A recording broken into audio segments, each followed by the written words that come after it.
여러분 저도 오늘 이 메시지를 받고 알았는데 미국에서 전광훈 목사님과 인터뷰한 뉴스 매거진 시카고라고 하는 어떤 언론사에서 전광훈 목사님께서 교민들과 함께 지금 광화문 국민대회를 연다는 이야기를 듣고 촬영을 하러 나왔더라고요. 그 인터뷰 내용 지금부터 함께 보시도록 하겠습니다. 틀어주세요. 자막은 내려주시고요.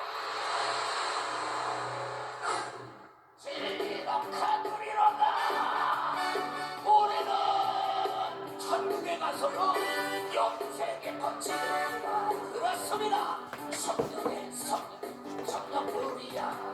얘가 믿음이 누군가요? 내가 죽여보겠어. 정말 목사님이 그 생명을 걸 나라와 민족을 사랑하는 투철한 정신이 있었기 때문인 줄 믿으시기를 바랍니다. 우리는 이겼습니다. 할렐루야.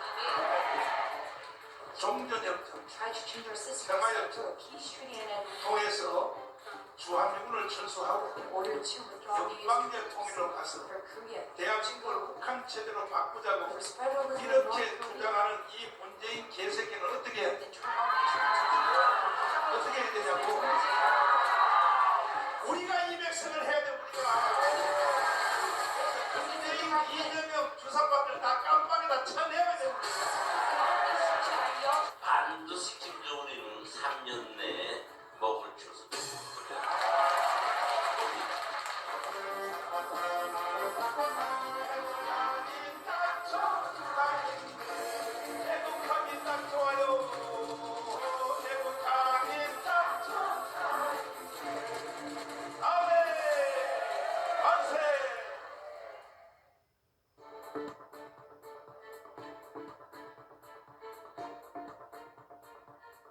교포들이 너무나 거짓에 속아 있습니다.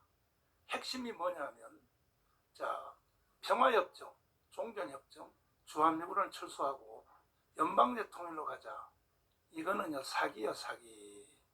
근데 그걸 지지하는 사람이 50%예요. 교포들 중에도. 문재인이가 이렇게 사기를 친 거예요. 나는 이걸 용납할 수 없는 거예요. 주한미군 철수하면 돼요, 안 돼요? 아니, 기자님들 대답해보세요. 주한미군 철수하면 돼요? 안 되죠. 근데 문재인이가 5년 동안 한 일은 그 일만 했어요. 어떻게 하는지 주한미군 철수하려고. 그래서 주한미군 주둔 비용도 안 내려고. 왜? 스스로 나가라고 계속 했어요. 그러나 성공 못했어요. 국민들만 손해보는 거야. 응? 국내도 그래. 그리고 이재명은요, 주한미군 철수론자 중에 머리부터 발끝까지 꽉 찬 사람이에요. 이재명의 자서전을 읽어보세요. 대한민국 혁명을 한 책을 보면은 무서운 사람입니다. 그런 사람을 국민의 절반이 찍었다 이 말이야. 이건 국내뿐이 아니야. 외국에 있는 교포들도 똑같아. 절반이 소금을 당하고 있는 거예요. 그래서 나는 이 사실을 사실대로 말해주고 난 뒤에도 주한미군 철수를 난 찬성한다 하면 할 수 없는 거예요. 그거는. 그거 어떻게 합니까? 그러나 나는 목사로서 선지자로서 사실은 반드시 말을 해줘야 된다 해서 미국의 10대 도시를 계획하고 지금 이제 절반 돌았습니다. 많은 교포들이 깨어나고 있습니다. 제가 하는 연설과 강의를 듣고 또 제가 혼자 오지 않고 한국의 기라성 같은 모든 분야의 제1인자 교수님들을 다 모시고 왔습니다. 헌법학자 1인자, 김학성 교수님을 비롯하여 또 국제정치학 1인자, 또 이충훈 박사님 다 모시고 와서 이제 교포들이 충격을 받는 거야. 전광훈 목사 한 사람이 증언하면 저거는 원래 또라이다 할 수 있지만 그럴 수가 없어요. 한국의 최고의 전문가들이 지금 동시에 증언하고 있으므로 이 기회에 교포들도 다 깨어났으면 좋겠습니다. 네.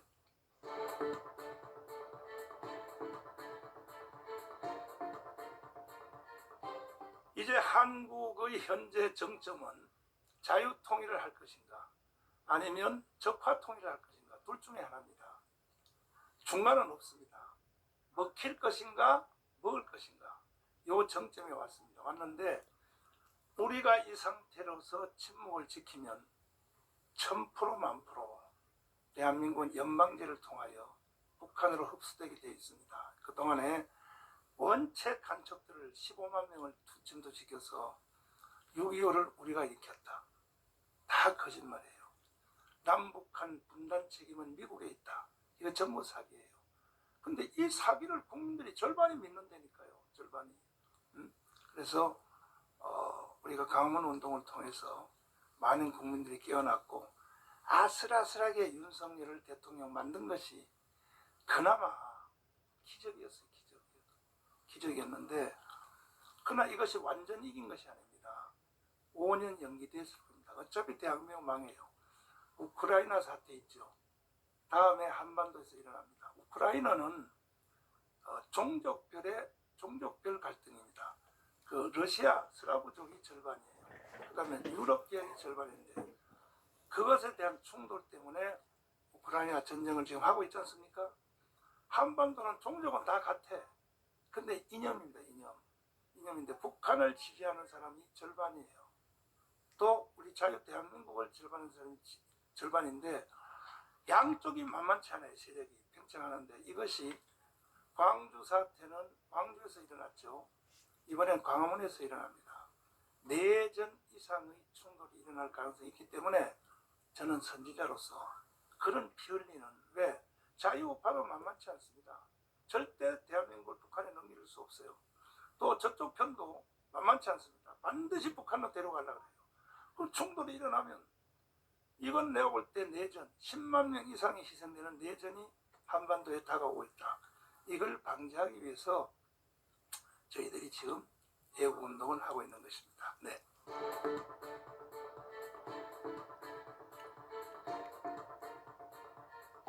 사실은 우리나라가 그 일본으로부터 해방이 된 것도 또 이승만 대통령이 건국한 것도 사실 국내 국민들이 한 게 아닙니다. 전부 하와이 사탕수밭에서부터 시작된 교포들이 한 겁니다.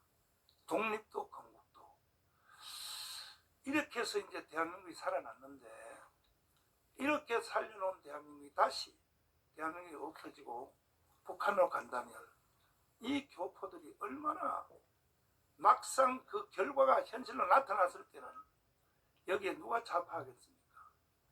문재인을 따르는 사람도 누가 따르겠습니까? 결과가 나타났을 경우에는 이야 진짜 정강훈 말이 맞았네. 대한민국 없어졌네.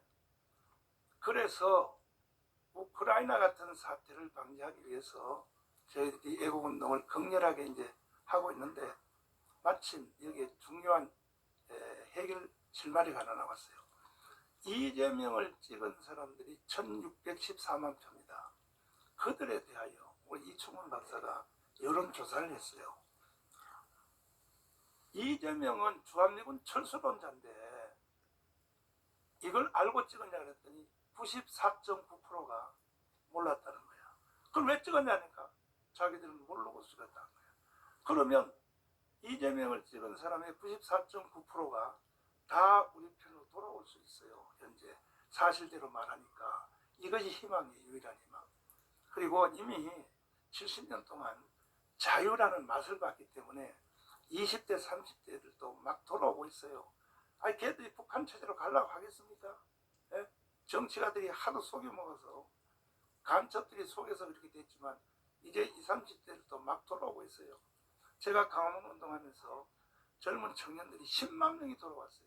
제가 쓴 이승만의 분노의 책을 읽고. 네.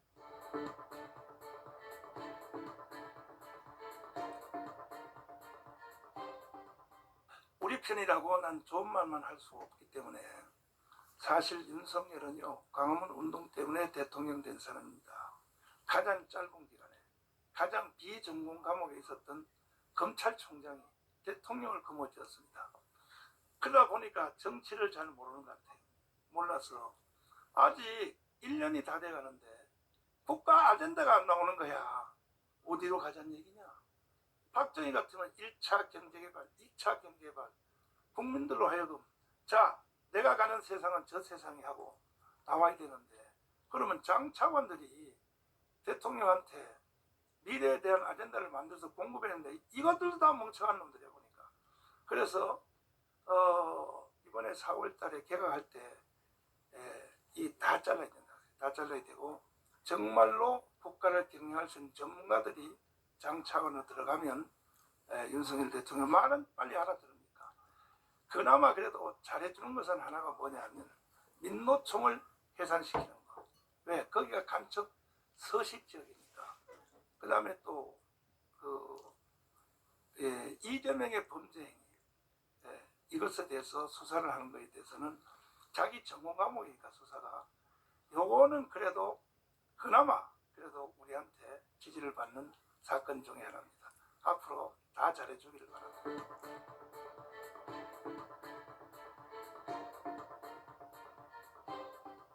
원래 민주당은요 좌파가 아니었어요.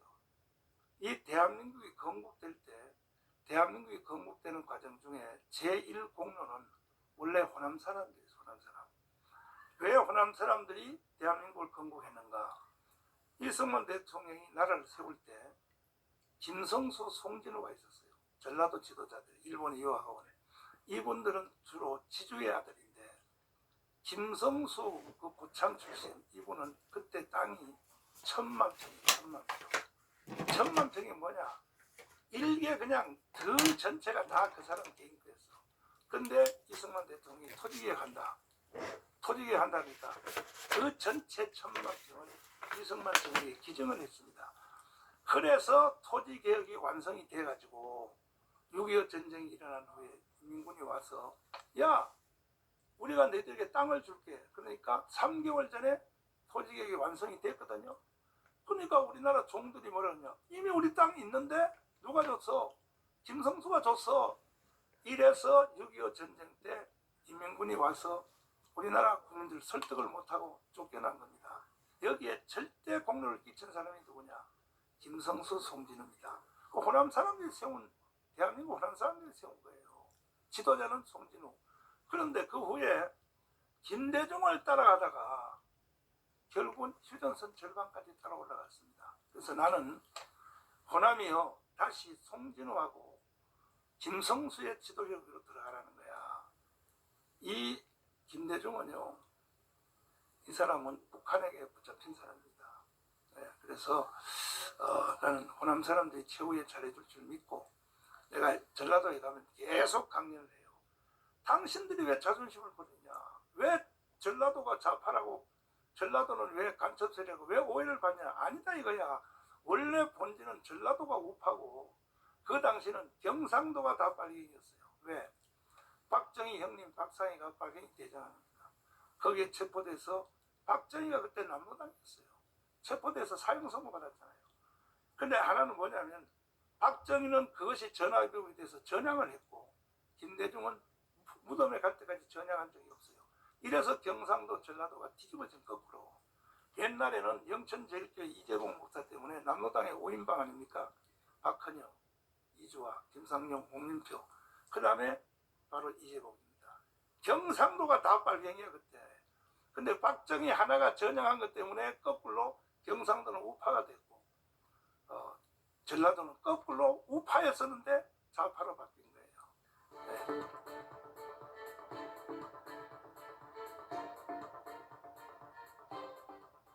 성경에 고린도 전서에 보면은 하나님이 교회 중에 맺을 세웠으니 첫째는 사도요 둘째는 선지자요. 선지자가 그때만 있었던 것이 아닙니다. 이후에도 계속 선지자라는 직분이 공식적으로 임명을 하든지 안 하든지 그래서 모든 목사들은 선지자 기능을 가지고 있는 거예요. 이게 성경이에요. 성경. 그래서 성경이 그렇게 돼 있잖아요. 근데 나 혼자만 선지자다. 그럼 문제가 있는 거야.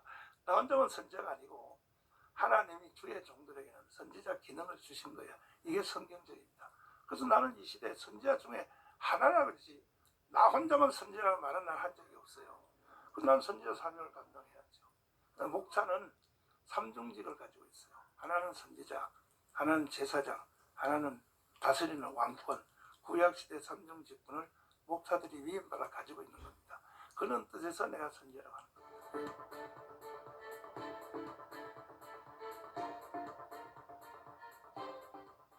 저는 첫 번째가 자유통일이죠. 왜? 이거는 오래 시간을 끌면 안 돼요. 자유통일을 해서 그래서 내가 이제 미국에 와서 상원 의원들을 설득을 하고 제가 감옥을 3번 갔어요. 문재인을 간첩이라 그래서 그날 3번 감옥에다 가뒀어요. 그때 재판받을 때 허선화 판사가 재판장이 왜 현역 대통령을 간첩이라고 합니까? 그렇게 말을 했을 때 이거는 내가 대답할 문제가 아니다.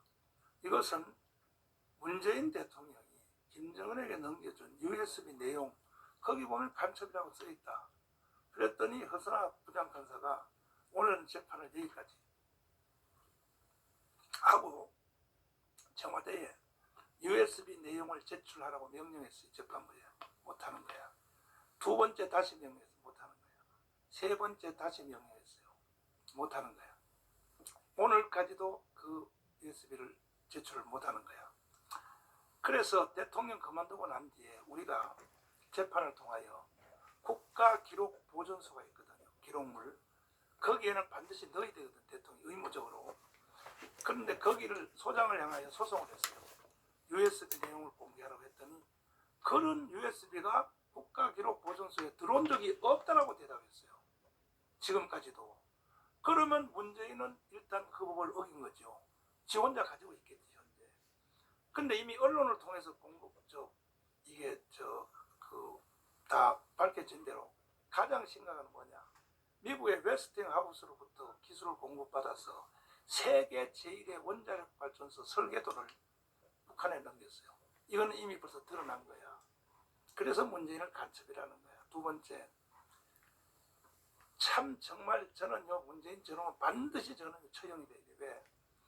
평택에 와 있는 미군 있죠. 미군의 201 작전 계획, 북한에 대해서 전쟁하는 작전 계획을 넘겼어요. 북한한테. 그래서 지금 평택의 주한미군이 새로 짜고 있어. 왜? 문재인 자식이 넘겼기 때문에. 그리고 지금 잘 나가는 방위산업 있죠. K9 자주포. 이게 미국으로부터 기술 다 받은 거거든요. 생산은 우리가 하지만은. 근데 지금 폴란드에 50조 수출해서 50조. 지금 이게 위력을 발휘해서 유럽의 독일제 탱크 다 필요 없어요. 한국제가 가장 우수하다 해서 어마어마하게 수출하는데 이 설계도를 방위산업 설계도를 북한한테 다 넘긴 거예요. 이게 문재인입니다. 이게 간첩 아닙니까 이놈이? 그래서 내가 이제 감옥에 있을 때 결심을 했어요. 첫 번째 결심 뭐냐? 반드시 내가 나가면 김정은을 해결한다. 김정은이 죽든지 지가 스스로 자살하든지 내가 해결한다. 왜? 그 한 사람 때문에 남북한이 다 고통당하는 거예요. 북한에 2,500만이 거대한 감옥 생활을 하고 한국의 국민들도 얼마나 고통당합니까? 정교조, 민노총.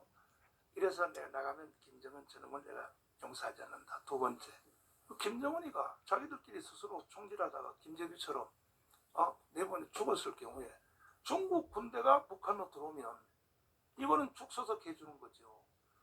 그럴 때 이걸 어떻게 했냐 해서 상원 의원들을 설득해야 되겠다 해서 상원 의원 100명을 설득하기 위해서 지금 이제 10명 만났어요. 먼저 번에 와서 5 만났고 왜서 뭐냐면 한국 통일시켜달라. 그리고 중국 군대가 북한으로 들어갈 때 이거는 상원 의원만 막을 수 있으니까 이걸 막아달라.